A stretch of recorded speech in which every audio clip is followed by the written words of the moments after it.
Hello guys! Welcome back sa akin channel. For today's video ay tour ko sa inyo kung paano tugtugin ang kantang Para sa Masa by Eraserheads. Pero bago tayo magsimula, kung hindi ka pa nakakapag-subscribe sa akin channel, please subscribe at pa-click mo na rin yung notification bell para lagi kang updated kapag meron akong bagong upload. Simulan na natin. Para sa intro, gagamit tayo dito ng dalawang chords. Una ay C and last ay E minor. At yung strumming pattern naman na gagamitin natin ay down, down, up, up, down, down. So play natin yung intro ng 4 times. 1, 2, 3, go!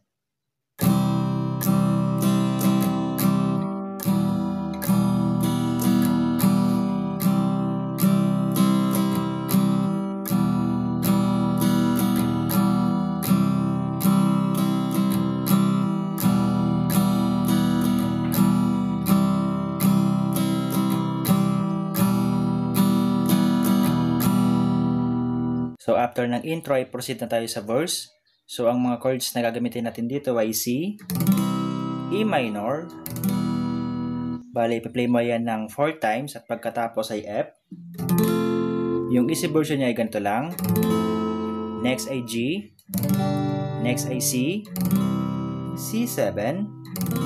Then F. G. C. At G. So, same pa rin yung kanyang strumming pattern. Kaya ngayon, play natin yung verse. 1, 2, 3, go! Ito ay para sa mamamasa sa lahat ng wala ng pagkasa.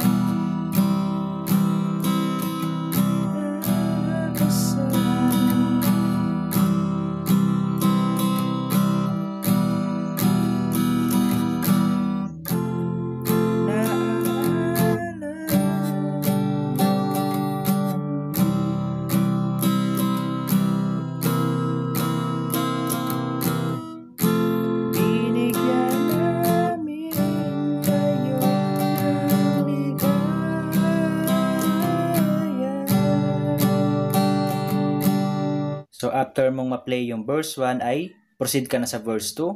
So, yung chords natin sa verse 2 ay same lang sa verse 1. And pagkatapos mong matugtog yung verse 2, ay proceed na tayo sa ad-lib. So, yung chords dito ay same lang naman sa intro. Yung C at E minor.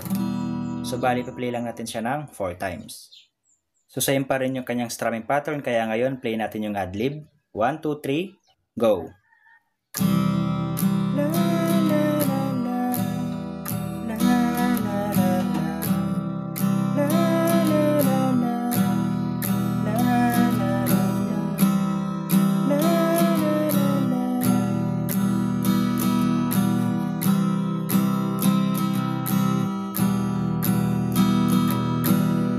And after ng ad-lib ay another verse naman. So yung chords natin dyan ay F, G, C, C7, F, G, C, at G.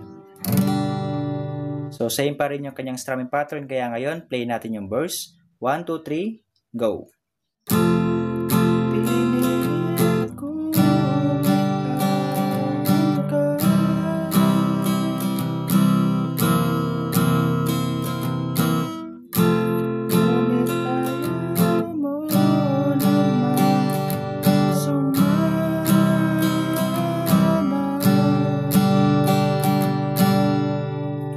Then after that ay play mo naman yung verse 1. So ganun lang tugtugin ang kantang Para sa Masa. Kaya kung nagustuhan mo, please like and share this video. Maraming salamat po sa panonood and enjoy!